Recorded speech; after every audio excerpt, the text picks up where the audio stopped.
Okay, just kind of like push it this way or. Good morning and welcome to this meeting of the HART Board of Directors on March 1st, 2021.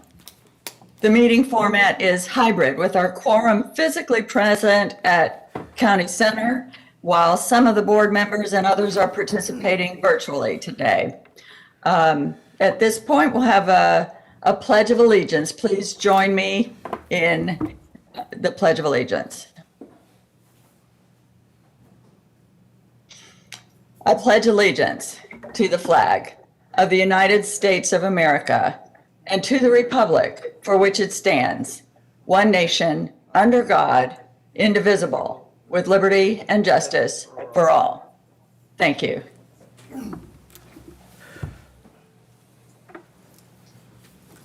And staff, please take a roll call attendance. Good morning, this is Danielle from HART. Director Castor? Here. Director Frazier? Here. Director Hudson? Here. Director Johnson?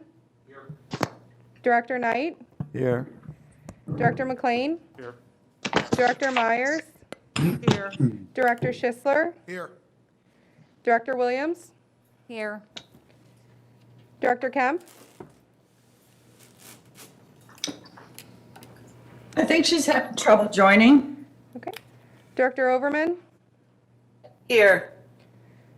Chair Smith? Here. Director Vieira? Here. You do have a quorum, Madam Chair. Thank you. The rules for the hybrid meeting participation are provided in your packet on page 4. The next agenda item is approval of the minutes for the February 1st meeting. Is there a motion to approve the minute? Williams, second. Got a motion to approve by Director Schisler, seconded by Director Overman. Ms. Arthur, please take a roll call vote. Director Castor? Yes. Director Frazier? Yes. Director Hudson? Yes. Director Johnson? Yes. Director Knight? Yes. Director McLean? Yes. Director Myers? Yes. Director Schisler? Yes. Director Williams? Yes. Director Kemp? Director Overman? Yes. Chair Smith? Yes. Director Vieira? Yes. Motion passes unanimously. Thank you. Okay, and I understand we have no public comment today. Is that still the case? We do not have any public comment. That is correct. All right.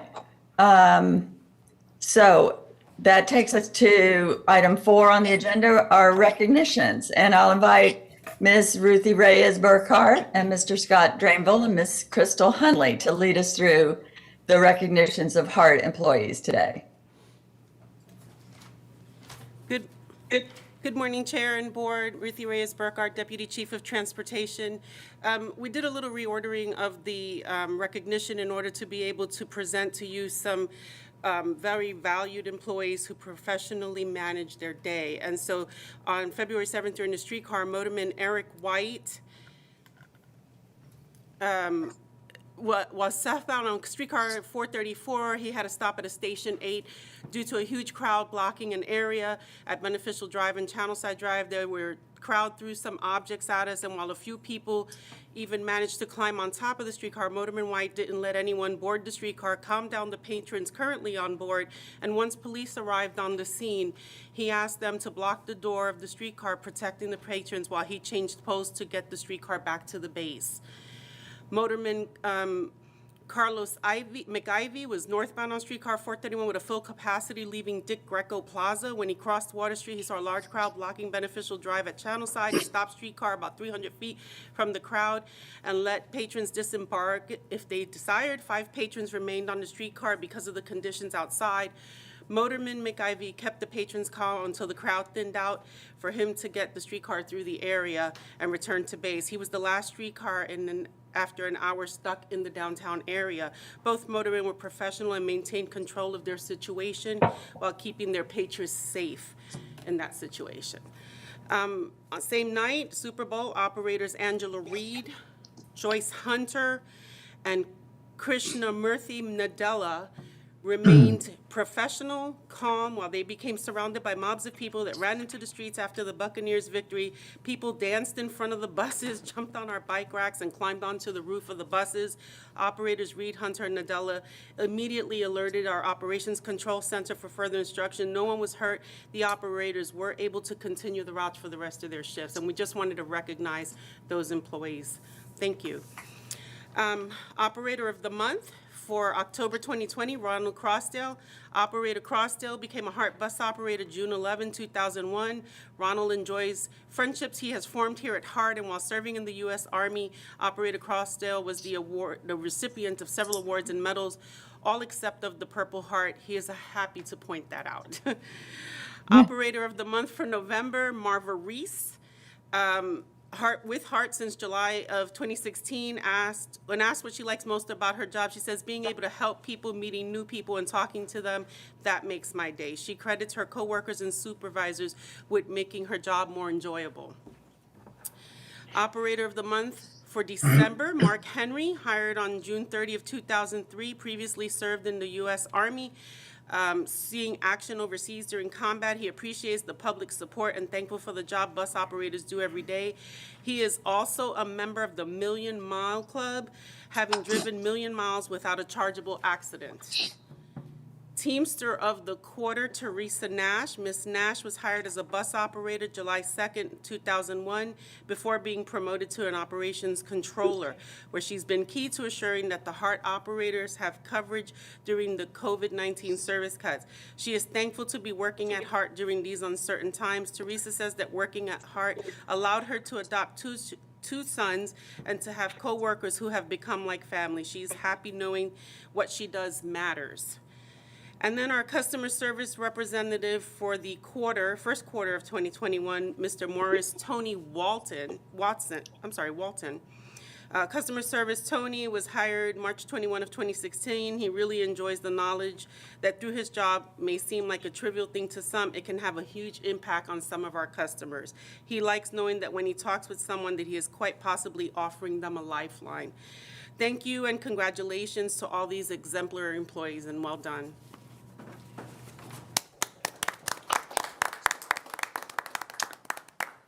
And that brings us to, was that the, also the Super Bowl? Yes, okay. Does that wrap that up, Ms. Burkhart? Madam Chair, this is Danielle. Scott will present the maintenance, and then we have Crystal for our non-bargaining employees. That's what I thought. Thank you Okay, so but I much. just didn't see them. Yes, okay. Madam Chair, members of the board, good morning. Scott Drainville, Deputy Chief of Maintenance and Facilities. For Maintenance Employee of the Month for October 2020, Ramon Sardinez. Ramon is a general facilities attendant and started this journey with HART in March of 2000. Ramon plays a big role in the cleanup and manicuring of HART's grounds and facilities, including the preparation of the Media Day event at the Marion Transit Center, as well as the Transitway for the Autonomous Vehicle Project. He consistently steps up and fills in on the sanitizing duties when HART is short-staffed. Ramon always has a positive attitude and is very customer service driven, whether internally or externally. Thank you, Ramon. For Maintenance Employee of the Month for November 2020, Robert Garraway. Robert is a fleet master mechanic and has been with HART since September of 2014. Mr. Garraway plays a major role in keeping HART's fleet up and running in these difficult times. Robert has stepped up on numerous occasions when asked to stay late, finishing units and getting them ready for service. Robert stays actively engaged in his work and is very thorough. He is definitely a great asset to the HART maintenance team. Thank you, Robert. And for Maintenance Employee of the Month for December 2020, John Yates. John is a facilities route maintenance attendant and has been with HART since January of 2011.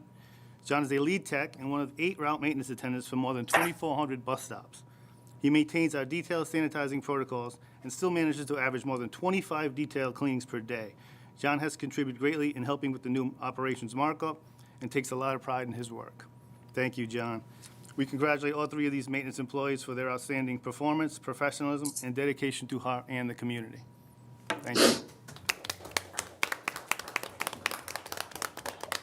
Thank you. Ms. Hundley, you have employees to recognize? Good morning, Madam Chair and board members. It is my pleasure to announce Donnie Murray as our employee of the quarter for our non-bargaining employees. Donnie is a senior community engagement specialist on our community and business engagement team under the Marketing and Communications Department.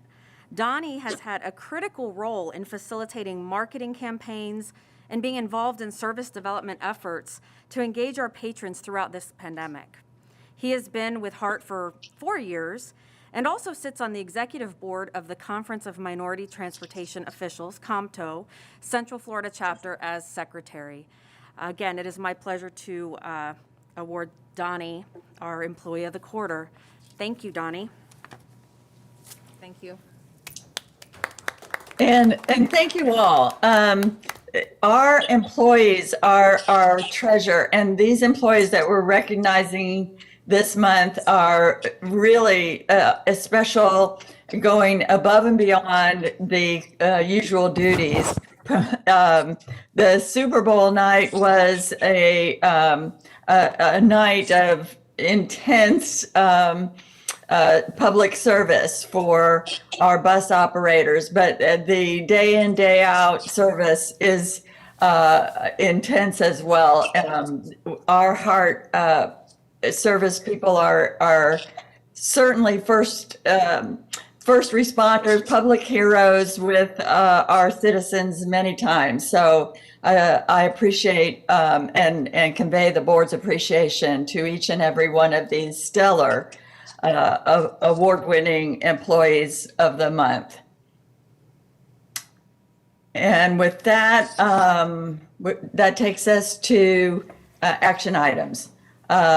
First action item 5A is our Transportation Improvement Program, also called the TIP, TIP priorities. This list was reviewed by Strategic Planning and External Relations Committee, as noted in your agenda, and Mr. Chris Cochran, Director of Service Development, will give us the presentation. Commissioner Smith, just point of order, I'm present now. I had trouble getting on this morning. Thank you. This Commissioner Kemp. Thank you. So if the attendants will note Commissioner Kemp's attendance as well. And with that, Mr. Cochran, Thank you're you, recognized. Pardon me. Thank you, Madam Chair and board members. Good morning. Today, we'll have an opportunity to present a brief presentation for an action item in updating the fiscal year 2027 transportation improvement priorities list. I will give you a brief background on exactly how this program works. And for some of you board members that are new to the board, have an opportunity to give you an understanding of what it is, how it works, the processes behind it, why it's so important for us to discuss this today. So every year on an annual basis, HART provides to the MPO the 5th year out priorities of projects that ultimately gets worked in as part of the FDOT 5-year work program. It does go through the Metropolitan Planning Organization. Essentially at this point in time, what we are doing is updating last year's list and providing you all with an opportunity to review and discuss those priorities, ensure that they are in fact what it is that the board would like to see move forward with our strategic vision, and have an opportunity to provide the approval for our CEO, Ms. LeGrand, to submit those on behalf of HART to the MPO for priority. Next slide, please. So in looking at this, for those of you who have been on the board for a little while, this is you will actually notice that there are no new projects on here, but we are taking 3 projects off of this list based on last year. What you see here is the order in which staff is recommending the priorities be set. Last year, the bus replacements were our number one priority. This year, staff is recommending that the HM, the heavy maintenance building, be set as our top priority in order to move forward for the needs of the agency as it stands. Our bus replacements continue to be obviously a very important priority for us to move forward in ensuring that we have adequate buses to maintain the service that we need on the street. And the CAD AVL system is a critical infrastructure technology piece that is really critical for the communication between operations and the buses on the street. And it ties into our real-time systems, our passenger counter systems, radios, cameras, all of that sort of technology. We actually received half of the money, and we are still looking to find a way to get the remaining half to complete this project as a whole. The satellite maintenance facility kind of goes hand in hand with the HM building, and that if we do move forward with building a new HM building, one of the needs would be to have a place to put our buses while that is being staged and completed, but also with any expansion opportunities that we may have. The Tampa Arterial BRT that falls under the Metro Rapid, the North-South Metro Rapid construction, we will bring the results of the initial PD&E findings to you all later this year. This funding would be an opportunity to be able to fund any small projects within it, or that funding go towards a capital investment grant as we move forward into the FTA capital investment grant small starts program, and that's a discussion that will happen at a later time. Electric bus and electric bus infrastructure is separated into its own category as we begin to consider electric buses as being a more significant part of our fleet. It does need to be separated out into its own category, being that anytime we buy electric buses, we do need the infrastructure with it. So that is why it's in its own category. We have the CSX study opportunity in the future.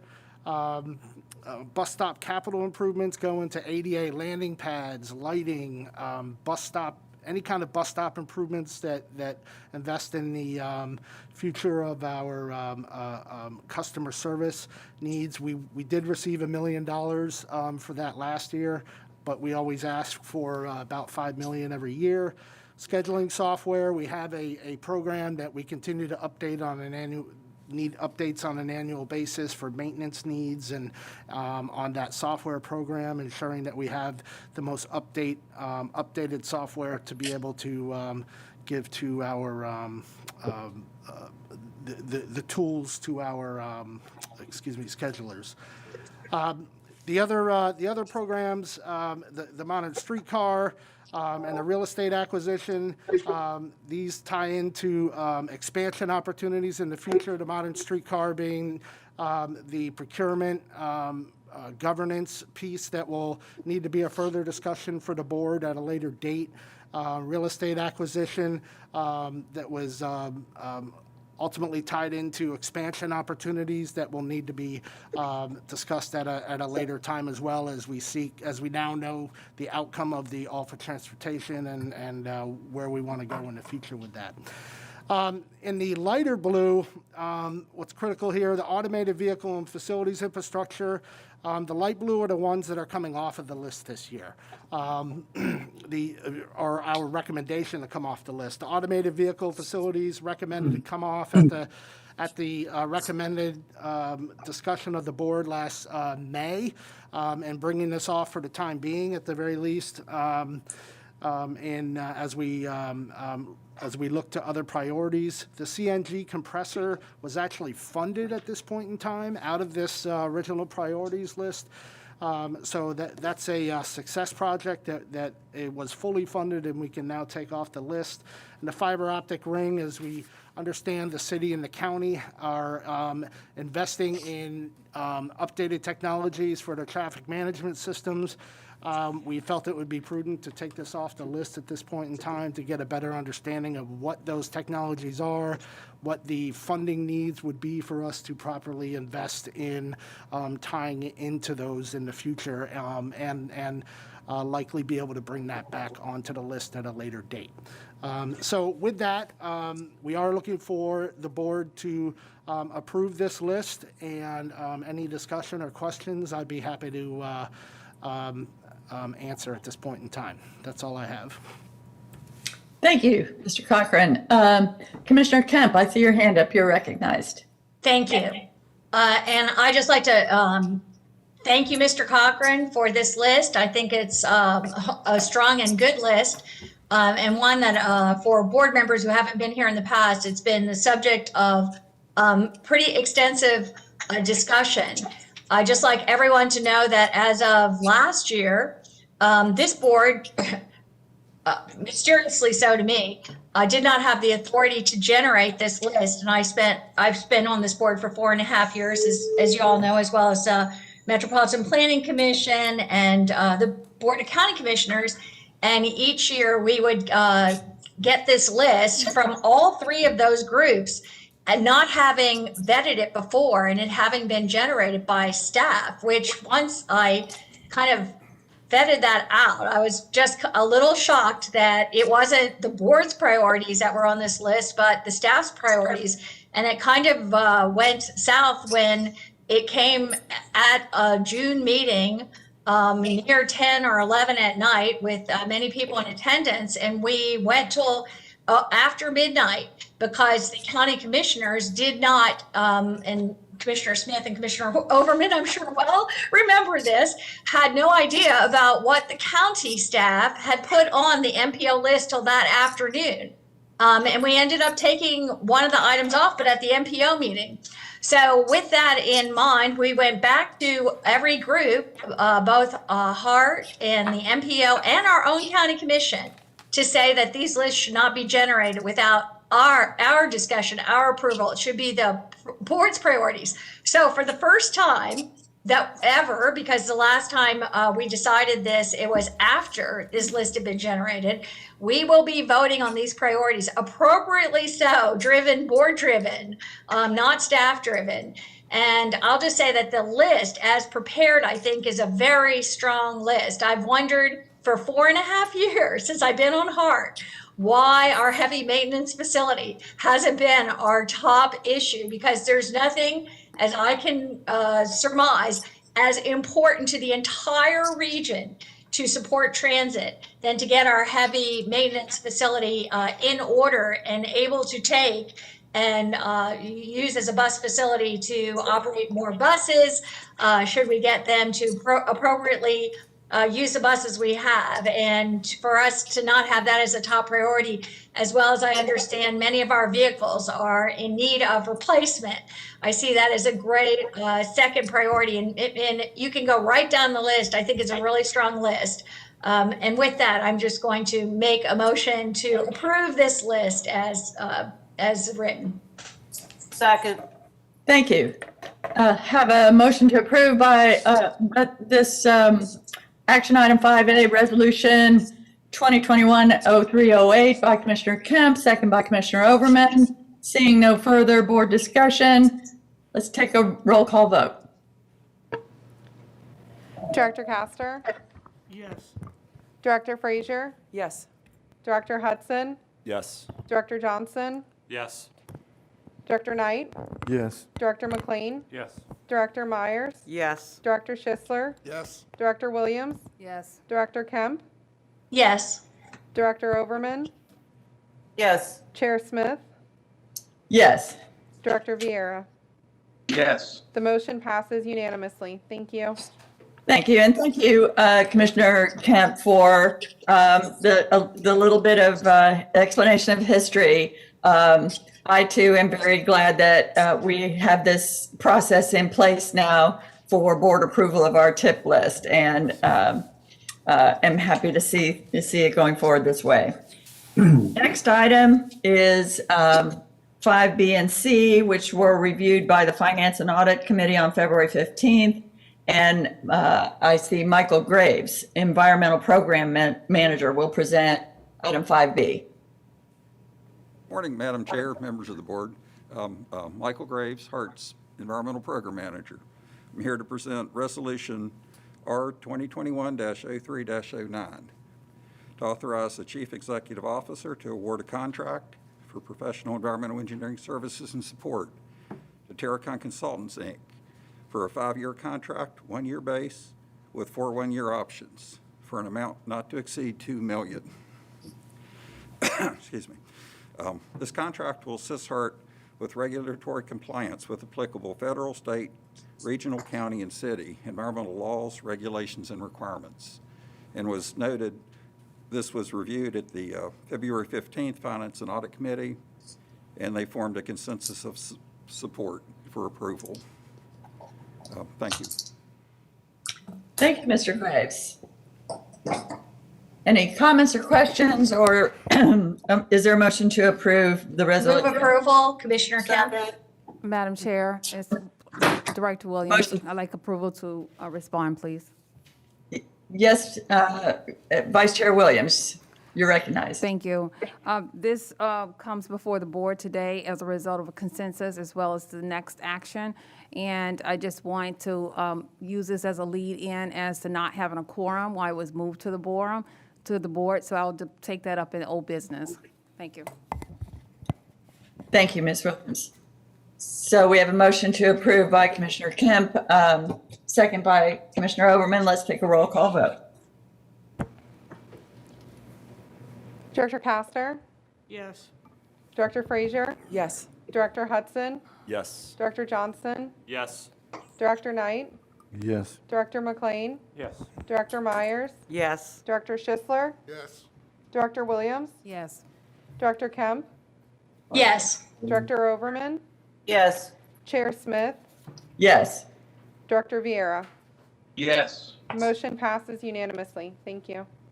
Thank you. And next is Joan Caceres, Senior Budget Analyst, to present item 5C.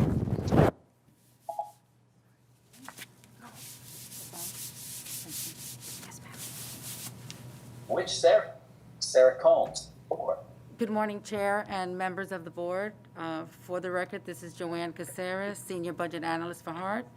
Before you today is action number 5C, reviewed by the Audit and Finance Committee, which formed the consensus in support of approval for today's Board of Directors meeting. A resolution to authorize the Chief Executive Officer to execute an interlocal agreement between Hillsborough County and Hillsborough Transit Authority for a paratransit van grant in the amount not to exceed $250,000. This funding will assist with the cost of acquiring up to 3 23-foot paratransit cutaway vans with mobility lifts to replace vehicles that have outlived their useful life and will be used by HART to support paratransit service and provide a reliable fleet for its current operations. We would like to thank Commissioner Mariella Smith and the members of the Hillsborough County Board of County Commissioners for their support in having this funding on the county budget and moving this item forward. If there are no questions, I would ask that the HART Board approve Resolution R 2021-03-10, authorizing the Chief Executive Officer to execute an interlocal agreement between Hillsborough County and HART for a paratransit van grant in the amount not to exceed $250,000. Thank you. Move approval, Commissioner Kemp. Second. Thank you. And I see, Councilman Schisler, did you have your hand raised? No, it's good. Doesn't matter. Okay, we have a motion to approve by Commissioner Kemp and second by Commissioner Overman. I'll just say that I am very pleased to see this here. The paratransit vans are an issue that is near and dear to my heart, providing transportation disadvantaged services, ADA services. I have a personal history with that, and was the county commissioner who worked to get this funding from the county to HART for this. So I will be supporting the motion and hope to see support on the board. With that, let's take a roll call vote. Commissioner Smith? Yes. Just quickly, I'd like to say, I'm sorry, but you took, it was a very harsh bit of a battle for what, is this contribution by the commission of the past commission at the time. So I just like to recognize that because it was pretty, it was not pretty, let's say. So thank you. Thank you. Good morning, David Smith, General Counsel for HART. I'm sorry I had the board on the background. I'll go back on mute, but I'm here. Thank you. Thank you. And with that, let's take a roll call vote.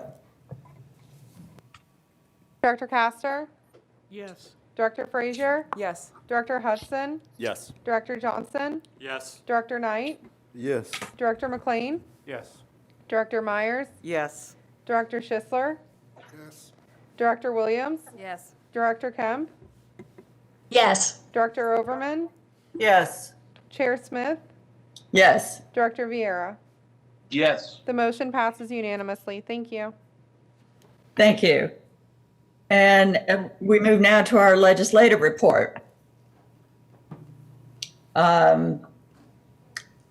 There was direction from the board at our last meeting that from now on, staff will, or I guess during session maybe, staff will include monthly legislative updates in the agenda packets. You can find the report starting on page 53 of your packets. Ms. Lorena Hardwick, Director of Government Relations, will give us highlights of the legislative activities. And also calling in are the members of the HART Legislative Support Team from Holland and Knight who are available to answer any questions. So at this time, Ms. Hardwick, you are recognized. Thank you, Chair Smith. Good morning, Chair and members of the board. Lorena Hardwick, Government Relations for HART. On the line, we do have Lisa Barkovic, Carl Koch, Jeff Booth from the federal team, and Kim Case from our state team. In the reports provided by Holland and Knight within your board packet, you will see listed the chairs and committee makeup of both the House and Senate Transportation and Infrastructure and Surface Transportation Committees, as well as the U.S. Department of Transportation leadership and staff. Those are the individuals that we will be engaging with this session.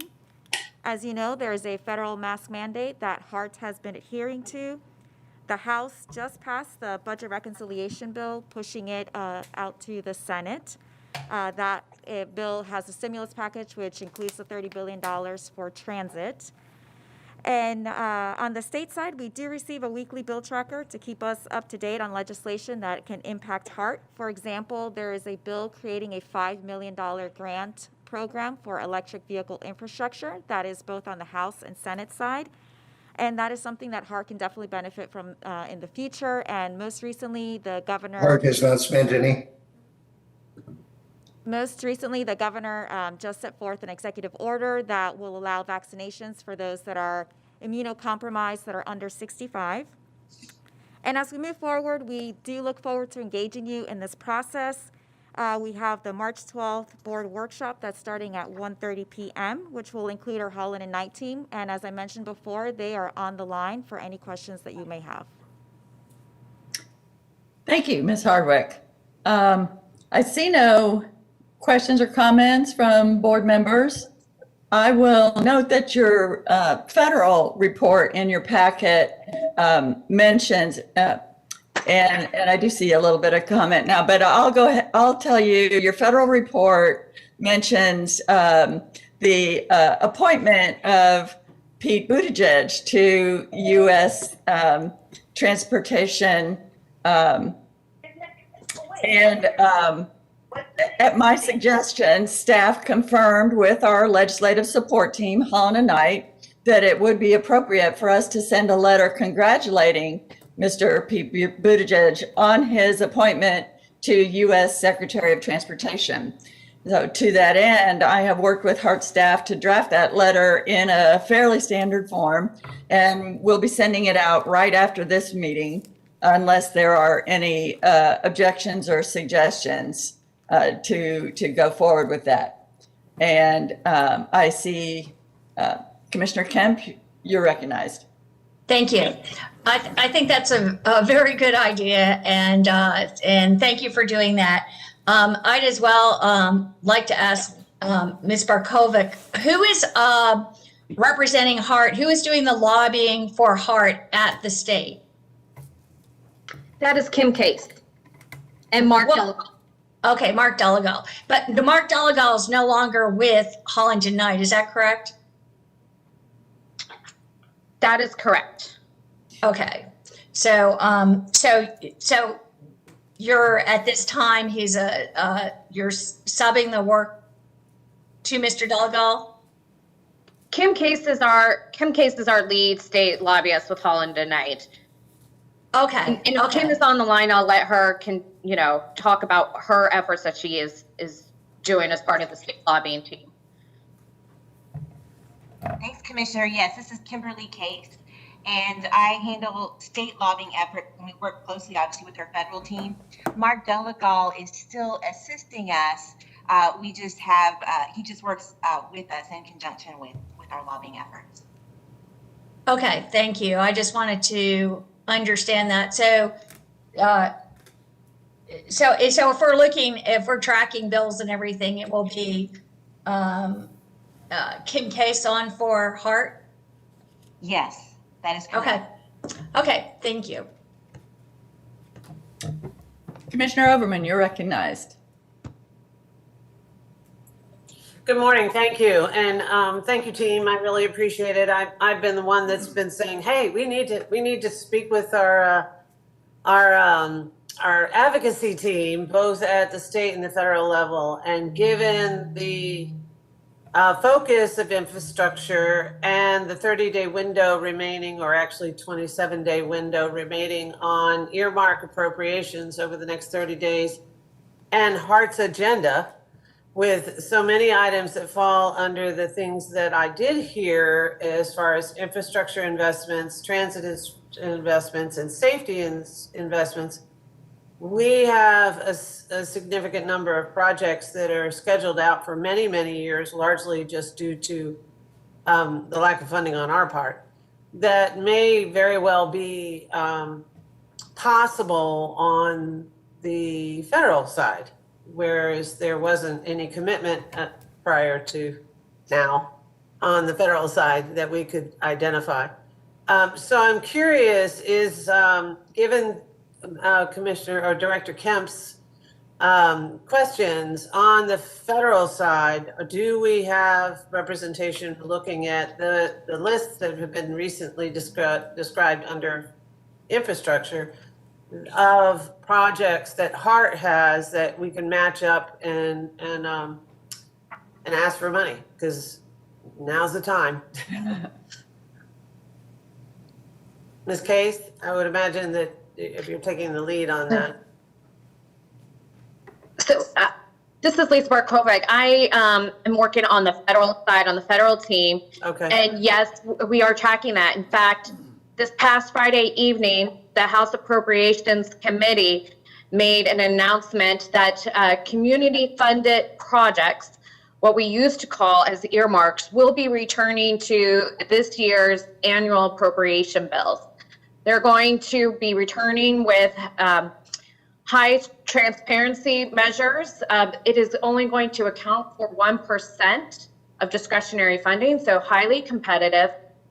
House members are going to be limited to only making 10 requests for community funded projects. And so we are working closely with HART's leadership team with Lorena to identify what projects could be submitted to our House delegation for consideration for community funded projects. And then at the same time, we're still having the U.S. Department of Transportation make grant announcements for this coming year. So currently open with the FTA is the low to no emissions bus grant program. When that closes next month, or actually it's this month, happy March 1st, everyone. We are expecting the bus and bus facilities grant program to be opening. Also in the next 3 weeks, we expect the build grant program to open as well as consideration for possibly submitting the HM facility. Thank you, and that's exactly where I was going. We've had the HM facility, heavy maintenance facility, on our list for a long time. And if there's a way to get that project some attention, if the monies would fit within the parameters of the grants as well as other appropriation tools, I'd love to see that happen along with bus replacement, if that is also an opportunity to supplement what we've been able to do on our own, especially given that we don't have the surtax available to us. So, right. And we won't know about that for a couple of years, apparently. So, okay, thank you very much for your answers. I appreciate it. Thank you.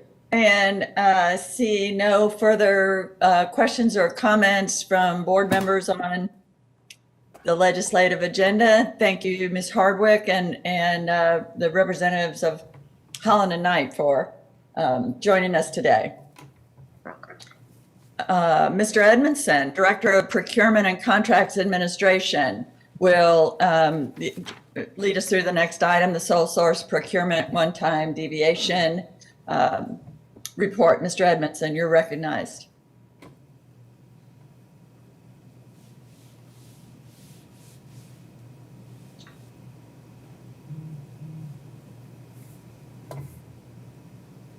Have no sole source or deviations to report.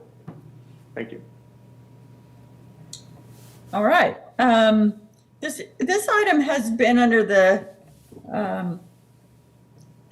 CEO report. It's now coming under the procurement report.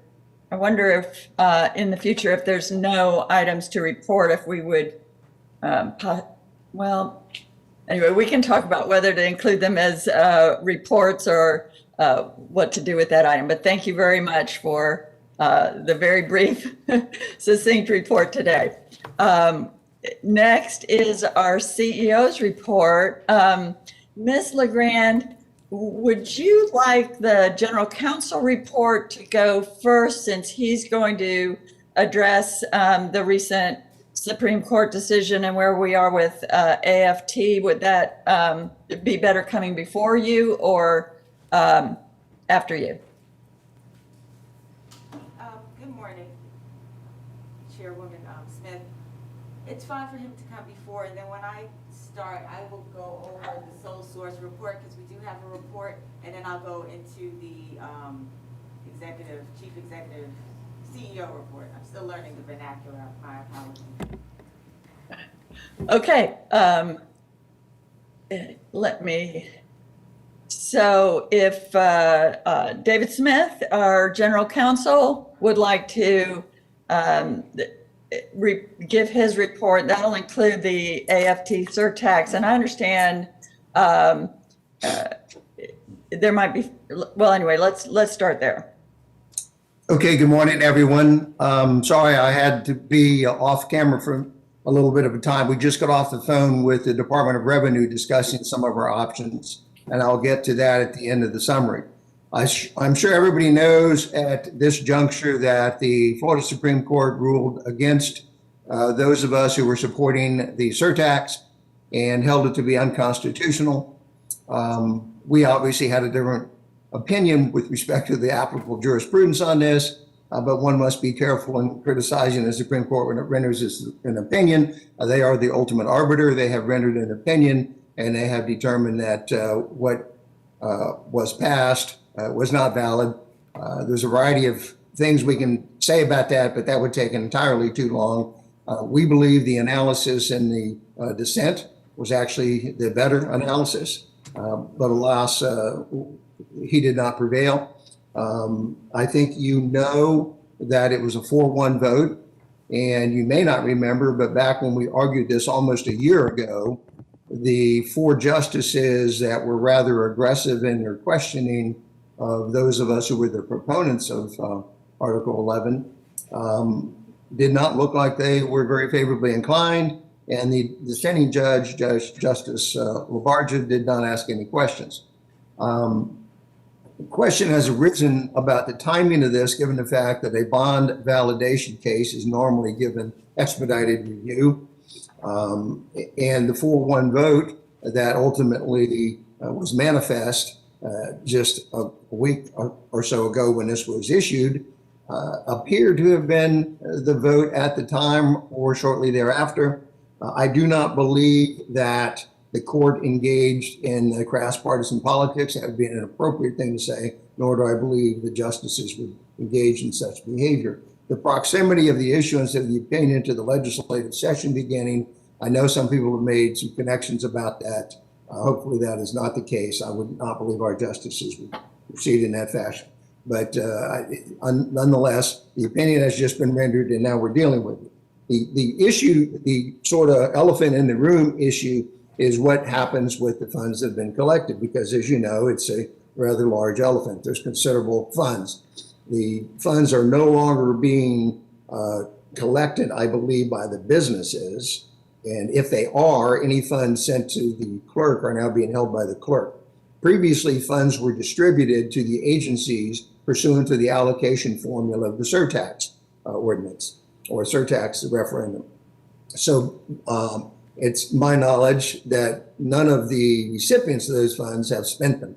I know HART has not spent them, and I was just on a conference call with the DOR asked whether any of the other agencies spent them, and the answer was unanimously no. That's important because of the potential processes that would apply at this point. I will not address the class action lawsuit that was commenced at one point in time, either put in abeyance or dismissed without prejudice. I would hope that would not be a process that would be applicable, because that is principally revenues significantly are consumed by the attorneys and the trustee appointed to handle any such refund process. So hopefully that would not be the action. In talking with the Department of Revenue, they indicated that their refund process is typically geared to the taxes that are collected through businesses. So a customer who has paid a tax that they believe they're entitled to a refund on goes to the business, obtains that refund if the taxpayer can establish his entitlement to the refund, and the business then seeks a credit from the DOR against further payment of such taxes. That's not exactly opposite to our situation, because there's reports filed in conjunction with those taxes that the Department of Revenue believes it does not have in this instance. I'm not quite sure why that's the case, but that's what was indicated on our call just a few minutes ago. Bearing in mind that the Department of Revenue has been communicating with Hillsborough County only recently on these issues, but I think they've been thoughtful and have considered what the options are. They seem to believe that their refund process would not be particularly favorable. They're also of the opinion that because the local jurisdictions, HART, the city of Tampa, Hillsborough County, city of Plant City, the city of Temple Terrace, hold funds in escrow, that the most appropriate process would be that the circuit court would retain jurisdiction considered under the mandate that's been issued by the appellate court. It goes back to the circuit court for any action not inconsistent with the opinion. Now, the Supreme Court did not provide specific guidance with respect to the revenue that's been collected. Given the tenor of their opinion, I think that's very propitious for us, because I'm not sure that opinion would have been particularly favorably disposed towards the agencies. So the suggestion seems to be, and this is really inchoate at this point, we're just discussing it, that we would go back to the circuit court and address a refund process through the circuit court. And the circuit court will determine what that is and what happens with the surplus that's left after that. Now, as a matter of litigation process, we do have a 15-day period in which we can file a motion for reconsideration. I say we being the defendants in the action, have not discussed that very actively at this point. We will certainly discuss that because the time is ticking in that regard. Given the hostility is the wrong word, but the strength, the force of the opinion that has been issued, reconsideration does not exactly seem something that would be advantageous for us, but that doesn't mean there's some basis for it. We'll finish our analysis on that shortly. So that is the quick and the dirty of where we are. Obviously, I would rather not elaborate and go into great detail about the class action lawsuit. I think the less said about that, the better. And hopefully that's not an avenue or path that will be here. But anyway, that's the gist of it. If anybody has any questions, I'd be happy to elaborate if I can. Thank you. That's a very, very disappointing decision, of course, but I wonder if Director Hudson, who was a leader a courageous leader in this effort, or Director Frazier, also a leader in that effort and movement, would have any comments on this decision at this time. If so, I invite you to speak if you wish. Sure. Thanks, Madam Chair. You know, I think Thursday's decision was obviously a huge disappointment for the community. And you know, while the court overturned one solution, they certainly didn't overturn all the solutions to this problem. They certainly didn't overturn the problem itself. And so while we can still kind of hear the echoes of Thursday, you know, standing here today, I've actually probably never been more optimistic about fixing our transportation problems. The reason for that, and if you'll indulge me a brief walk down memory lane, is for the picture you see on screen. That's me and Rena, now Director Frazier. That's how this campaign started. That's us delivering the first batches of petitions to get on the ballot. No one really thought we were going to get on the ballot, but we did. Like no one thought we were going to, win the election, but we did. And so, in 2018, the election, or the victory of AFT in 2018 is really, to me, not the full story. Because in 2018, two other things happened. Two longtime transportation advocates got elected to the county commission, Commissioner Overman and our fearless board leader, Chair Smith. Fast forward to 2019. Two of the biggest champions we had in the city of Tampa won their elections, Jane Castor, who's now the mayor, and Louis Vieira, the city councilman. Fast forward again to 2020. Pat Kemp, who's been a longtime supporter of transportation efforts, gets reelected. And then one of my personal favorites, our very first volunteer, Gwen Myers, became Commissioner Gwen Myers. I think never, I don't know, if any point in the history of this county, maybe have the people that live here and the people that represent them been so aligned about what it's going to take to fix our transportation situation. And so we've got 617 days till the next election. There's a lot to figure out between now and then and the days thereafter. But this is I think with the hindsight of that history kind of forward us at some point, I think this will be seen as really a very small setback in time. So while we're a little disappointed, there's a lot of work to be done, and I'm very proud to be part of this board. And I know that we're all going to work together hard in these days to come to get it right. So that's all I have to say. Thanks. Thank you very much, and thank you for all your work in bringing that issue forward and proving to all of us where the community stands. You're right. People, everybody has opinions while you're working hard on something new and courageous, as I say, politically courageous. And the voters proved it out and proved that without a doubt that this is where the citizens of our county want to go. Also underscored what dire need we have for transportation funding, for transportation improvements in this county, and that we have everyone on the same page to move forward. And so I share your optimism that the Supreme Court decision was a temporary setback to what we must do moving forward in solving our area's transportation problems. And many thanks to you and Director Frazier and everyone who was involved in the original movement, getting this started. we'll be seeing you all more on the path ahead. Commissioner Overman, you're recognized. I do want to say something, but I wanted to see if Director Frazier wanted to pipe in after that, since she was in the photo and I know works so very hard, and I'll defer to her and then would like to follow her if she has any comments she'd like to make, if that's okay with you, Chair. Sure, but I don't see her hand up. I'll be Director Frazier. Thank you, Chair. I'll be very brief.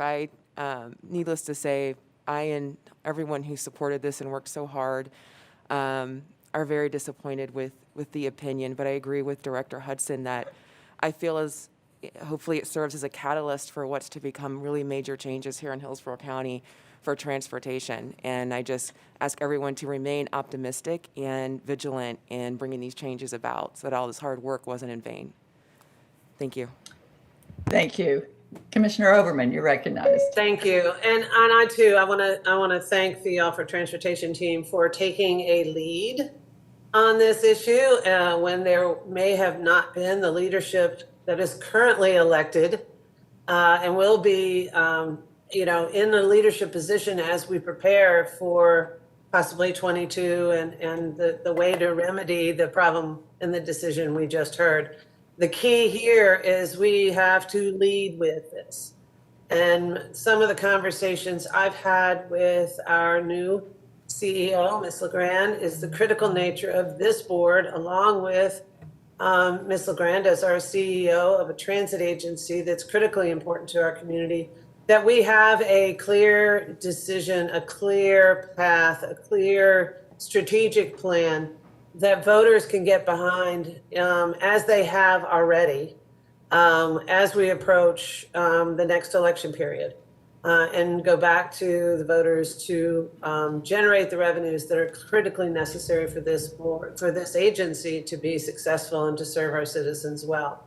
So congratulations to all the leadership that are now in leadership who followed along with this this referendum as it came to the voters in 18. While I am too very disappointed, it takes our transportation plans that we're evolving to get ready for 18 out to 23 if we're able to be successful with a referendum in 22. So it delays our process with the exception of other resources we can garner through the Fed and the state and strategy. For several years, but it doesn't mean that's the end of the road. The good news is it may be even better than what we planned before. But I think it is critically important for this board to stay focused on leading the way in helping our citizens understand the economic competitiveness and the need to provide services as part of our community's overall transportation plan. And I really, truly appreciated all of the effort that All for Transportation made to communicate that and help our voters support the referendum in the first place. So well done, crew. We've got more work to do. And I just want to, have everyone, as Director Hudson said, this is just the next step that we need to take and not miss one along the way. So thank you very much for all your hard work, and we've got work to do. So thanks so much. Thank you. And Commissioner Kemp, you're recognized.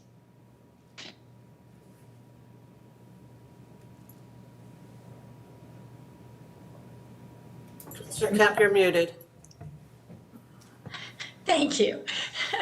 And echoing many of the same sentiments as Commissioner Overman, I'd just like to thank the All for Transportation team. I think part of the strength of that was the plan that they put forward. And that was a great example for us in the future. Also, the voters of Hillsborough County, 57%. That is like such a mandate. It's rare in these days to get a vote like that. And so that showed, I think, kind of the pent-up desire in this community, the fact that we've come of age, that we've passed over that threshold, an understanding of what good transit and good transportation means to a community in terms of economic development, in terms of opportunity for its residents, and for transforming our built environment, looking at transit-oriented development, and all those things that enrich and make a community a stronger, better place. So I look forward to, and I'm glad that Director Hudson, I think, led with inspiring words there and a look to the future. And I feel this, as frustrating as this has all been, unimaginable setbacks. I noticed across the country in 2020, even during COVID, more and more and more communities, got on board and recognized that they also need to move in this direction. We, of course, have, I think, for sure, with President Biden, who famously took the train from Washington to Delaware every day to stay home with his kids. We have a huge transit supporter. And I, frankly, am very happy to have Ms. LeGrand on board to kind of help us lead the way in this effort as we move forward to look at our opportunities out there. So I think, all on board. We're going to move forward with a really good future, and I see that there, and I think that sentiment and support is there in the community, and maybe even more pent up than ever. So this is something I think to look forward and grab onto and lean into, and I think we're going to have good results coming. Thank you. Councilman Vieira, you're recognized. Thank you very much, Madam Chair. I appreciate it. Every time I turn my camera on to talk, it goes wrong, so I'm going to leave it off. My technology is kind of screwy, but I just wanted to echo some of those comments that were made with, again, a special deference to Tyler Hudson and Mrs. Upshaw Frazier, just for their wonderful work on this. This is something that, when I had a chance to support it back in 2018, I'll be honest, for me, it was a quote unquote no-brainer, but Tyler was right in that a lot of people didn't think that it was going to pass and whatnot, but people put their heart on the line and put out hope in the air. And in the end, we got such a remarkable, I believe it was 57%.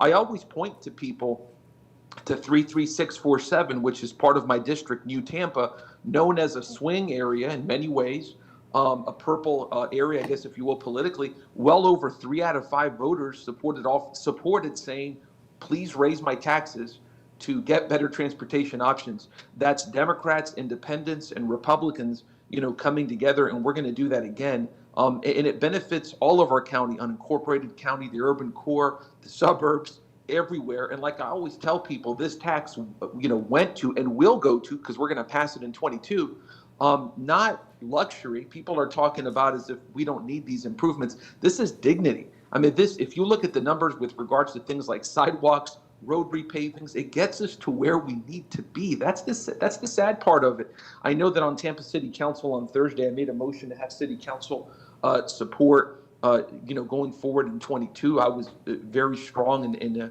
replacement tax as well as I think we all were. But we got to move forward. But again, special deference and recognition to those board members who were a part of this process and making the impossible possible in a reality. But we're going to do it again. Thank you, Madam Chair. Thank you. And that, I think, wraps up the board discussion for now. I'm sure we'll have more discussion on this effort as we consider our next steps. So, Ms. LeGrand, will you give us your Chief Executive Officer's report? Yes. Again, good morning and thank you. As I mentioned quickly, I'm going to go over the sole source awards information and then jump into my official report. So what you see in front of you here is a sole source report year to date.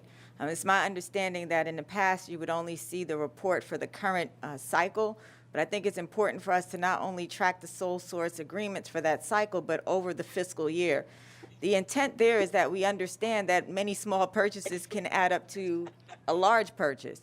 So in this case, for the first 3 months of our fiscal year, you see that our total amount of awards and sole source agreements are over $500,000. So again, tracking this on an annual basis, we'll be able to see if these are adding up to be millions of dollars or if they're staying below a threshold. And then we can have further conversations about how do we really want to address and manage sole source awards.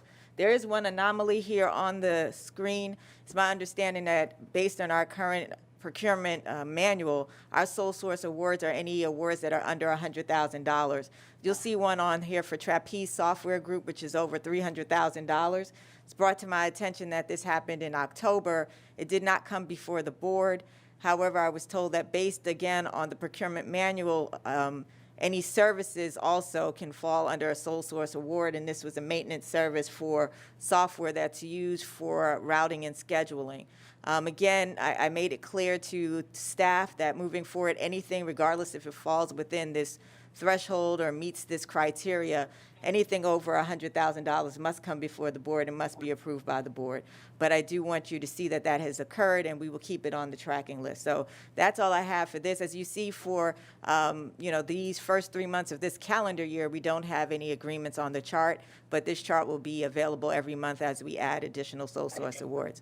So if there are no questions for that, or are there any questions I guess I should ask? I see no hands raised. I'll just say thank you very much, Ms. LeGrand, for taking further steps in the direction of transparency in this regard. Okay, well, thank you.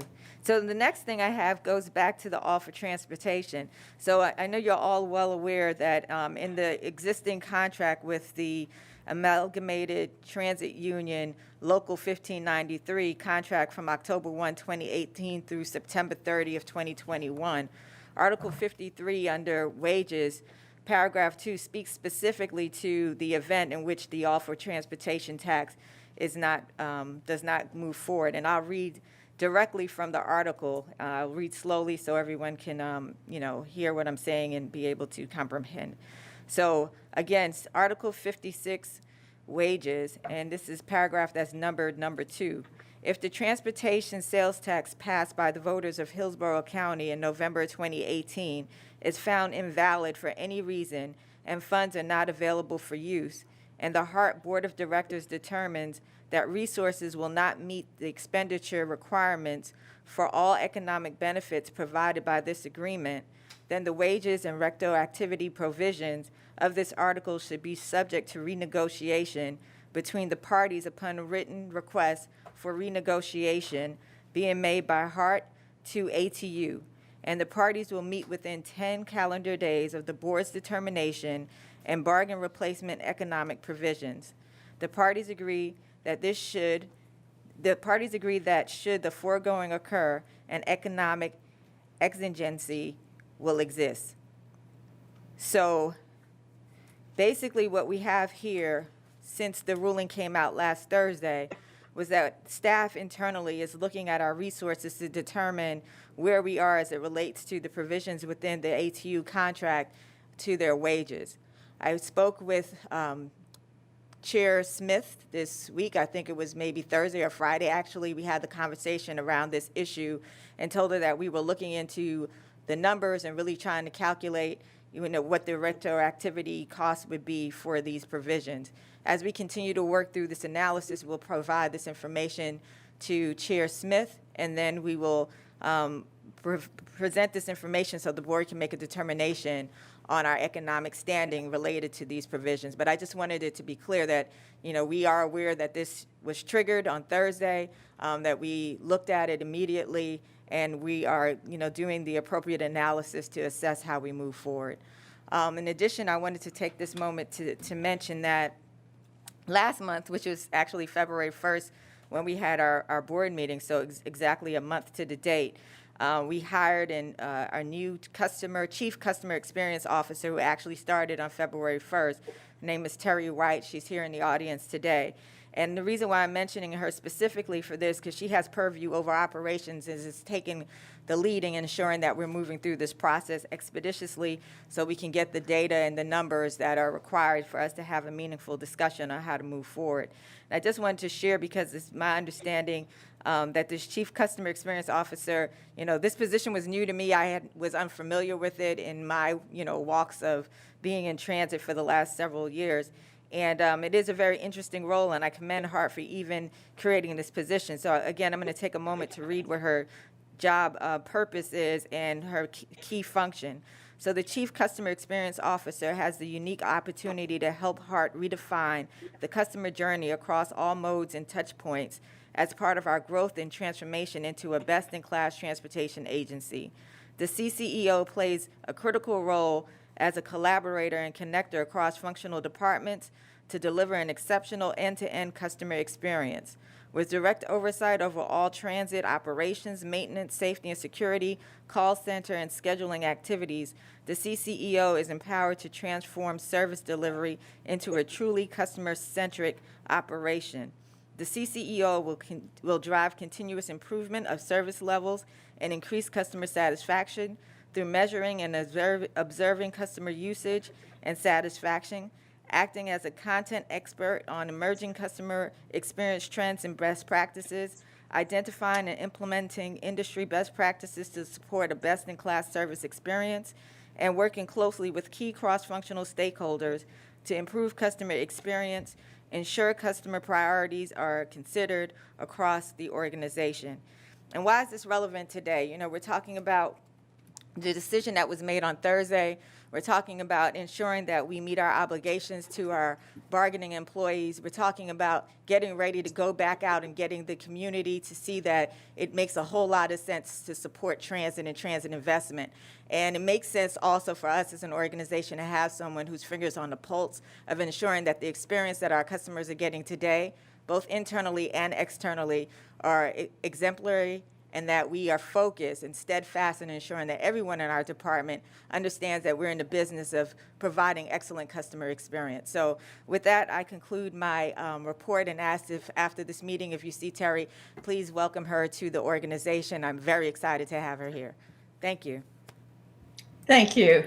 Oh, and I'll just, before I get to board discussion, highlight from the board side that the Supreme Court decision, as we've discussed, striking down the transportation surtax so far, is a huge disappointment to all of us, with terrible consequences to our budget, but also serious consequences for the union contracts, as Ms. LeGrand described. And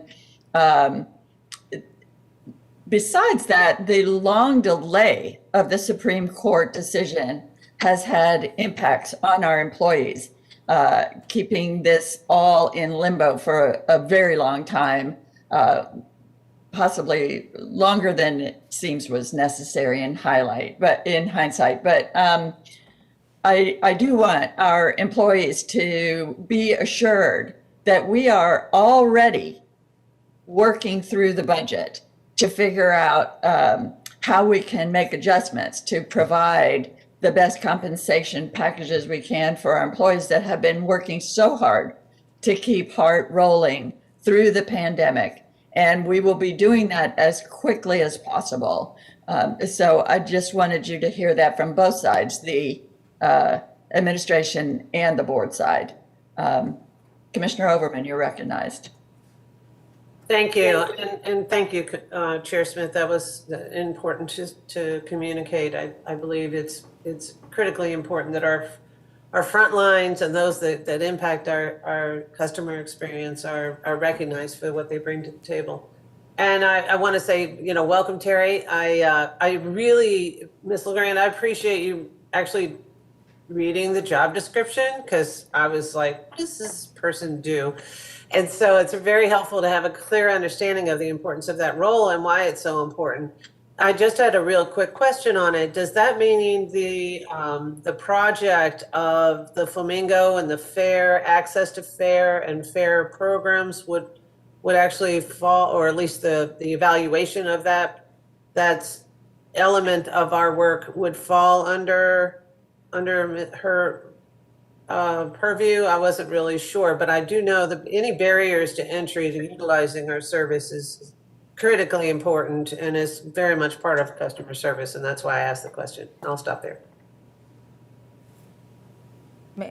So, Director Commissioner Overman, thank you for the question. And Terry has been engaged in the Flamingo discussions. Right now, the way that project is managed, it's managed under the PMO, and Linda Crescentini's group is managing that. However, Terry has been brought up to speed and is actively engaged with the existing contracts and where we are in the implementation process.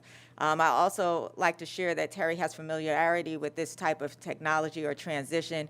She worked in New Orleans and she was over customer experience there, and they also launched a mobile application which fell under her purview. She also has a background in a bachelor's degree in computer science, so technology is definitely her sweet spot. So she has the ability of linking technology to the customer experience, so that not only can we provide great customer experience, but we can also track it through metrics that are tangible and be able to really evaluate how successful we are and find areas of opportunity that, again, we can track and share with our community. That is great news. Thank you very much. Thank you. I too am very happy for this direction we're going in. Seeing no other comments, Ms. LeGrand, does that wrap up your report? That wraps up my report. Thank you so much. Madam All Chair. right, and Madam Chair, the Director Williams, my hand is raised. sorry, I don't see your hands being raised on the electronic hand raising function. So feel free to pipe right up, and you are recognized, Ms. Williams. Thank you. And my question is for Ms. LeGrand in regards to the evaluation of the union increase as a result of the tax being declined. Is that for all, are we evaluating all increases that were recently given for union and non-union employees?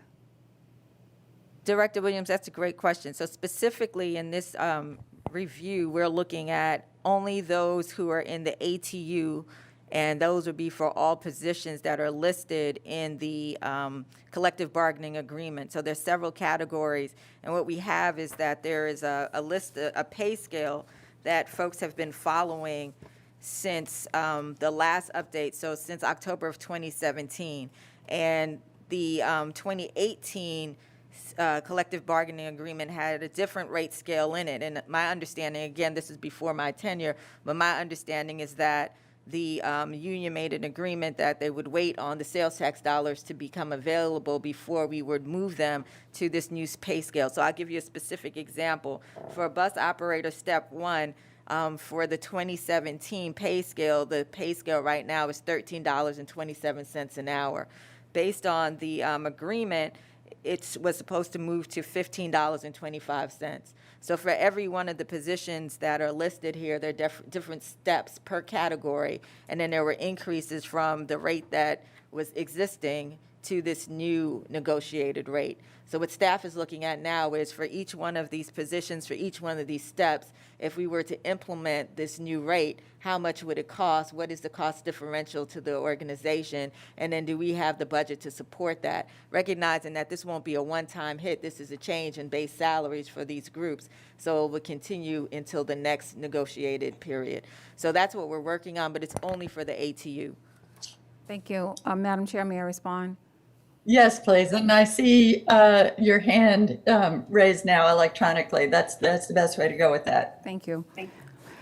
In regards to the $600,000 we awarded others, it was predicated on the fact that the union were going to get a raise as well. So my specific question is around the work we're doing with the conversation we had there. And if the union members are being held, I just want to make sure that we treat all employees fairly. We probably did not say that the additional increase for the non-union group was predicated on the tax, but it was predicated on the fact that we were going to give our union members an increase. So that's concerning to me, but I just recommend that we look at that and make sure all employees are treated fairly. Thank you. Understood, thank you. Thank you, Ms. Williams. And then you can take your hand down if you're done with that. Okay, and any further board discussion? Seeing none, I'll move to the chair's report. I just have one item today, and that's to update on an investigation into a workplace complaint against a former ICEO a couple ICEOs ago. So this was before several of the new board members joined the board, but on August 3rd last summer, in response to a complaint about a toxic workplace involving this former ICEO, the board authorized an investigation into that complaint on the advice of our general counsel, given the nature of the employee's complaint. That was 7 months ago. And that investigation has been held up for various reasons, but by now, the point of it is largely moot, as that ICEO stepped down from that position 6 months ago. We had another ICEO, and now we have a new CEO. So it's the former ICEO is no longer in the same position relative to the toxic workplace complaint. In any case, at this point, the investigation has gone on long enough, and it's time to wrap it up. So unless anyone has any objections, we'll be asking the investigating attorney to provide a final report on her findings to date to the new CEO, and to provide the staff with a final invoice. And from there, our CEO can determine whether there is anything that warrants any further action or board review. And I see Commissioner Kemp, your hand is raised, you're recognized. Thank you.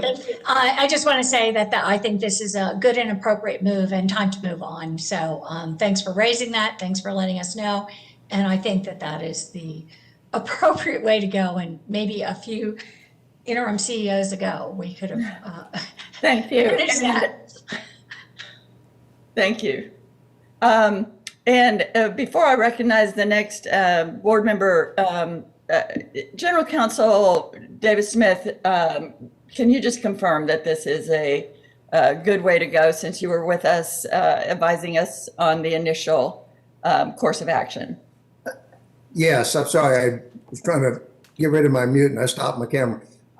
It does seem to be the appropriate thing to do. A couple of things I'd like to say. There was some confusion regarding the procurement process, which I think we've cleared up, because normally the CEO handles these sorts of procurements, with the ICEO being the target. She had to absent herself from that process. But in any event, I think we've got that clarified now in terms of the appropriate way to handle it on a procurement basis. The other thing I would add, though, is the possibility these sorts of investigations tend to be he said, she said sorts of things. I'm not entirely sure you need a written report that could reflect badly on someone simply because some opinions that others share. I think it might be more appropriate for the CEO to meet with the counsel, telephonically or otherwise, who's doing the investigation, and decide whether this thing just needs to be put to bed or not. I'd hate to have a public record out there disparaging someone by virtue of various opinions that others have. I think the CEO can meet with the investigating attorney, make a determination whether this is appropriate to move on and not have that kind of a record created. That would be my suggestion to add to the consideration. Thank you. And I think there's kind of two things for the investigating attorney to report on. One is the kinds of findings that you're talking about, the he said, she said details. There's also an accounting of the work product that we would be paying for. And so possibly that part can be written to give a clear accounting of what the invoice will pay for. And in the discussions of that and the reporting with the CEO, the CEO can determine, part of the main determination was supposed to be whether there is anything rising to the level of actionable action or policy violations that warranted action.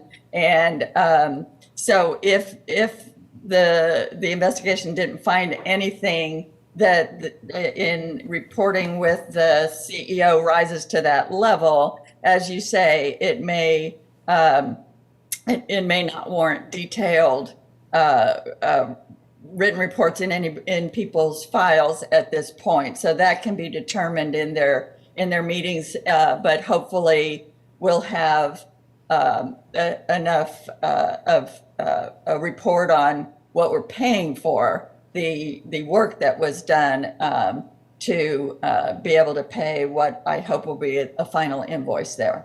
You put that more clearly than I did. Thank you. Okay. Councilman Schisler, you're recognized. Yes, thank you, Madam Chair. I agree this is time to put this thing to bed and get past it. Need to do about a policy or something that we've either set that's wrong or haven't set, need to. I think that's important going forward. And lastly, I want to know how much we spent on all this when we're done. And that's all. Thank you. So that wraps up my chair's report and takes us, you have several other reports in your packet, section 11 to 14. And now we come to old business, section 15, and Vice Chair Williams, you had indicated that you wanted to discuss something here. Yes. You're recognized. Thank you, Madam Chair. The Florida law indicates that we have to have a physical quorum and in order to move actions forward. I know we've worked with Councilman Mandel, and she has given us the authority to move forward from a consensus standpoint. However, there are a number of meetings that have not met the requirements of a quorum, and I asked the agency to go back and take this last time and see what options we have available for ourselves. And then I implore you, Madam Chair, to evaluate what our next steps are, as we have the Operations and Safety Committee and Finance and Audit Committee, who I personally chair, and there is a similar number of people with the exception of one on both of those committees. So the first ask I say is that we have an obligation to meet the requirements of the committee, and part of that obligation is to physically be present.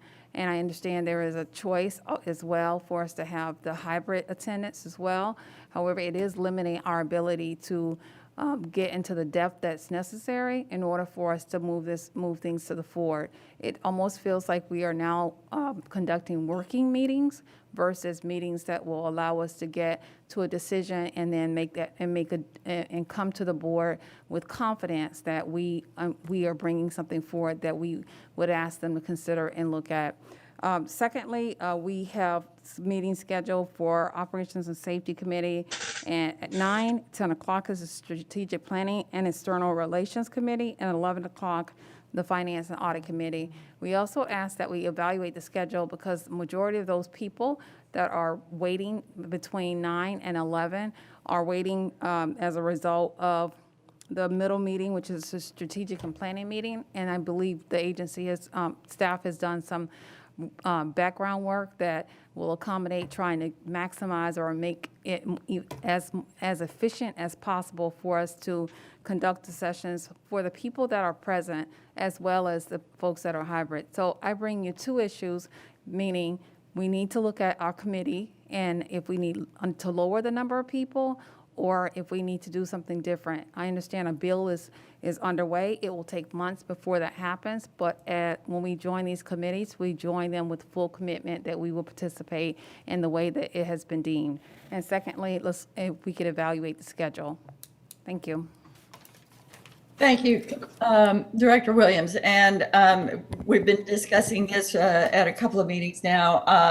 I have been working with our county's legislative lobbying arm directly with Representative Cruz's office on the bill you mentioned to allow local municipalities to determine quorum requirements during declared states of emergency moving forward. As you know, it'll be a while before that passes, but the point of it is our HART committees are not the only ones that are having trouble meeting a quorum. We have the Transportation Disadvantage Committee of the MPO, the Arts Council. We have many committees, boards, our Charter Review Board of the county that had important work to do, also had trouble meeting a quorum. And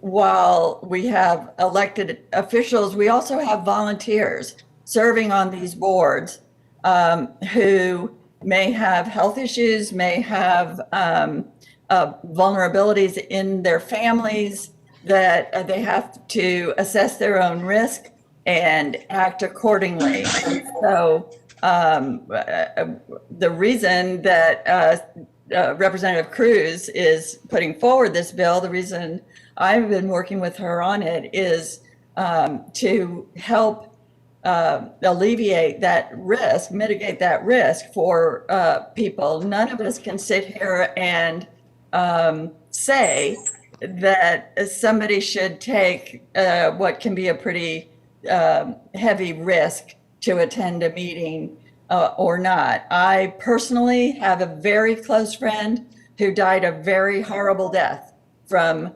COVID-19. And if you see that daily from the family's reports of the bedside of someone on a ventilator for weeks while they die a particularly terrible death, it hits home. And I don't ask anybody to take that risk. I ask them whether or not they want, it's on them. And it's up to each person what level of risk they feel comfortable taking for themselves and their families. So I realize it's a difficult situation. I'm just putting it out there that it's a difficult situation for a lot of committees. And I'm not sure it's something that we can legislate each person. But with that, Councilman Schisler, you're next in the queue. Madam Chair, may I respond? Certainly. Thank you for clarifying, and it may have been, it sounds like it was misconstrued that my intention is for people to take risks in order to participate on the committee meetings. That certainly wasn't my intention. My intention is to understand when we are establishing consensuses and also establishing working meetings to meet the needs of the board, is to understand if this is being done passively or if we're going to make a purposeful decision and say this is how we're going to conduct our business as it stands for us at HART, and we take our positions very seriously. So I bring it forward to make sure that I represent the fact that this is the business that's expected, and I understand others are having the same issues. I also have the same issue in meeting a board commitment, which I'm trying to ratify at this point. But please know that I would not ask anyone to take a risk such as that. That is something that everyone has to personally evaluate themselves, and I respect that dearly and sincerely and understand the value of life. And so with that, I want to take that part and make it separate from the standpoint of understanding our roles and what we will do as we are committee members and what to expect. And if the decision of the board is to address it how we've done in the past, then I accept that. But as a chair, it's my responsibility to bring forward the concerns in regards to what we're being asked to do from a role and responsibility. And as such, if we're going to establish forego quorums at this point, I want to make sure we do that openly and we're faced for it and we're purposely making that decision. Thank you for your time. Thank you. Councilman Schisler, you're recognized. Yes, thank you, Madam Chair. I'd like to echo many of the things that Commissioner Williams said, particularly ones where it's difficult to pull a quorum in person, that maybe we need to expand that so that we could get more people who are willing to travel into the facility so that we can make it work. 5 individuals, of which many of them don't come to the meeting, makes it difficult to get anything done with. And so therefore, we end up being a workshop with a practice run for staff, which is fine because it allows us, it allows us to address questions and so forth before they come to the board. But that's a secondary. My initial request to speak was to thank staff for supplying me the information that I requested at the last meeting regarding our total exposure, if you will, to the P-card liabilities from the changes that we made to the procurement manual last meeting. Thank you very much, staff. I'm done. Thank you. Commissioner Kemp, you're recognized. Thank you. And I probably, again, am an outlier in this regard. I am the chair of the 3rd committee that hasn't been raised. But for the record, I'd just like to say that at the last Monday morning, I had offered to be at every committee in person. And that would mean that at least Ms. Williams, I imagine from what she said, and myself had, so that would be 2 of the 3 or 4 people required. So, the people were not, I ended up, of course, not going because we didn't have them in person. But for the record, I'd just like to say, I disagree that it changes the quality of the meeting. And that the votes have ever, voting, making a vote has rarely, if ever, mattered at our committee meetings. And I think that having them virtually is not only much safer and important that way. And like you, Commissioner Smith, my aide's father died of COVID in December. And I've been touched by many people who I know who have gotten, who have survived COVID, but have gotten deathly ill. And so I appreciate Director Williams kind of clarifying, what she stated about that. But I really don't think it's that changes the quality of the meetings or the decision at all. And I think it's perfectly good to have committee meetings virtually. The only meeting that we, I think, need to be there in person for is the monthly meeting where we actually take votes that, have effect. So I would just disagree on us needing to meet in person for the committee meetings as one of the chairs of one of those meetings. And I feel like the quality of the meetings remain high and that the vote is a really critical part of it. Madam Chair, may I respond? Yes. Thank you.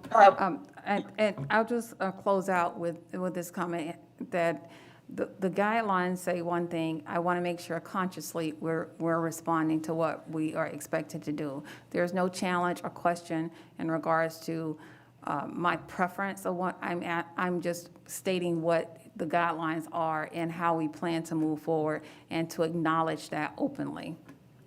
Thank you. Thank you. And before I move on with other hands raised, I'm going to recognize our CEO, Ms. LeGrand. Thank you, Chair Smith.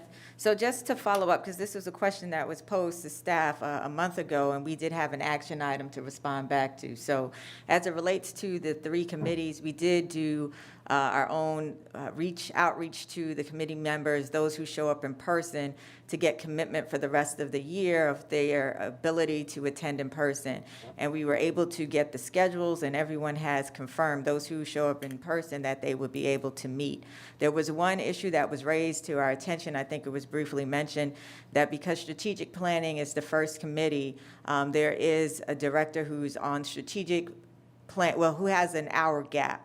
So for example, they're here for one meeting, then there's an hour gap with another meeting, and then the third meeting starts. And that is posing a problem for that one director because of the 1 hour gap in between. And this director is someone who attends physically.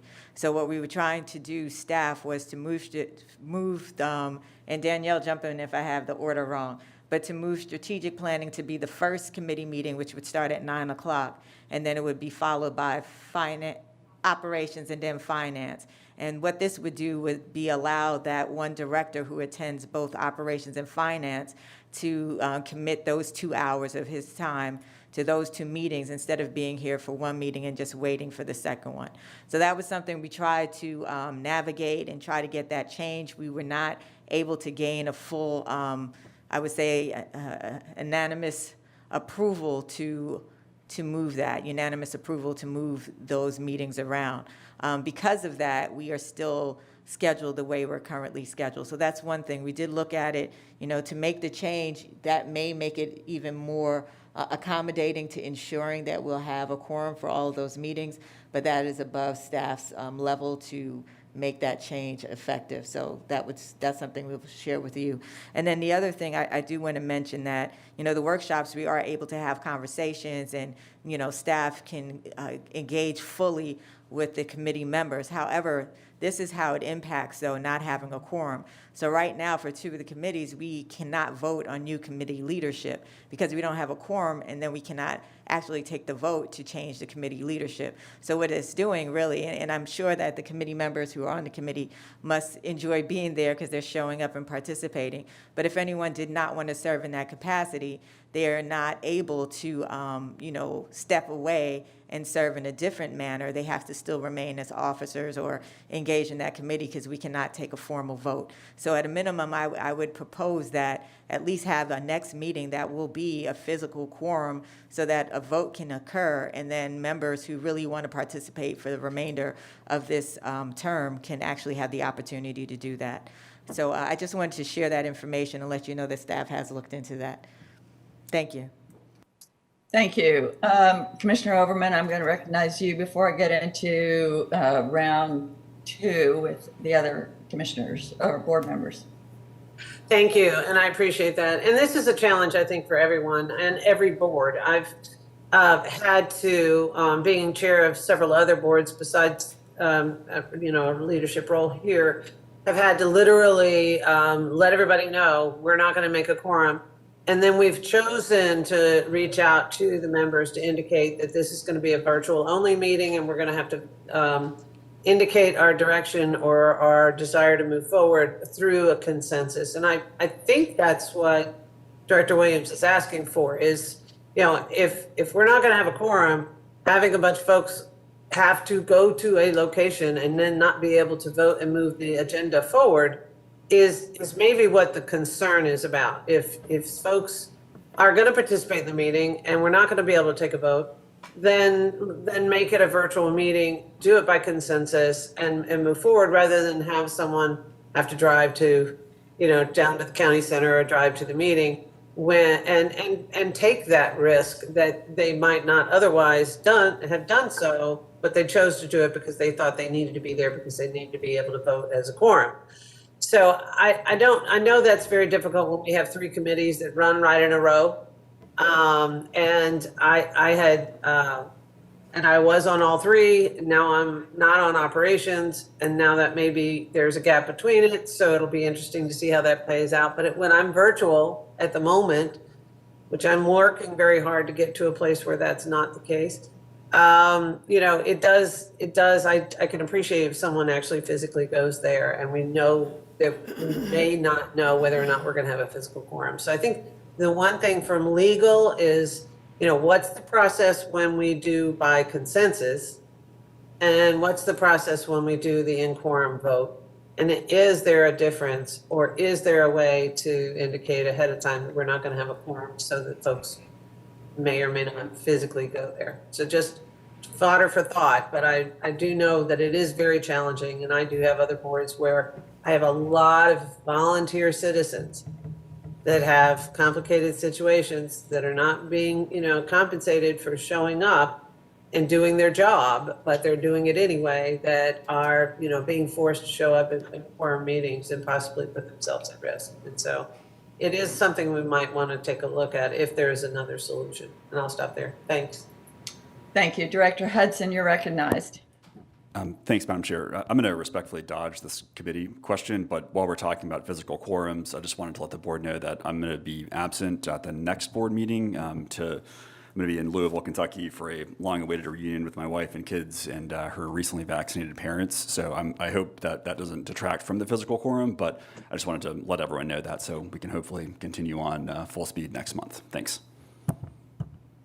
All right, and Councilman Schisler, briefly Yes, to close. I did have one more comment, and this may not be the proper venue for it, but I would like to see us, especially with the hybrid structure, people who are not here and the people who are virtual can't, except for the hands being raised, and there's sometimes a technical issue. We're not giving people an opportunity to discuss the issue, and I'm guilty of this also. We're just blurting out emotion. And I think that we should possibly give a proper vetting to these reports and allow us to ask the questions. Once a motion's made, a question seems counterproductive almost. I'd like to go back to where we used to have it, where the chair would call for a motion after proper discussion. And I realized when we were all together, we could see ourselves raise hands and so forth. But I think that would make things a little bit easier moving forward with the board meetings. And I'm just afraid that there might be questions that want to be asked, but that people are apprehensive once a motion and a second is made, and it's usually very quickly in rapid succession. That's just a comment, and do it as we will. Thank you. Thank you. It's my understanding that actually discussion it is really more appropriate after you have a motion on the floor to discuss. So, but I do take discussion from anyone who raises their hand before a motion is made, and we'll continue to do so. But I hope no one feels like they can't, and I don't see people on this board who feel like they can't make a discussion once a motion has been made. And I believe that that's a really appropriate point, since you have now something on the floor to discuss. Mr. Hudson, is your hand still up? Okay, and Director Frazier, you're recognized. Thank you, Chair. Just to address Ms. LeGrand's question about where you have committees where leadership is stuck in that position because we can't get a quorum. And just for myself, I see hybrid maybe continuing for a while until we have some type of assurance, maybe with the vaccinations or something, that gives other members, feel safe actually attending in person. So this may be a persisting issue. Is there a proxy or some type of procedure that can happen? And council shaking her head no. I was just curious to whether there was something interim between the meetings where there's like a proxy that can be taken or sent in physically so that that vote can occur to allow the committee members to change leadership.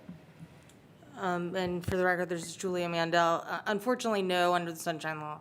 It has to happen in an open forum through this process, and that's what's made this so complicated. And there was an opportunity for a period of time pursuant to the governor's emergency orders that allowed us to take action without a physical quorum present.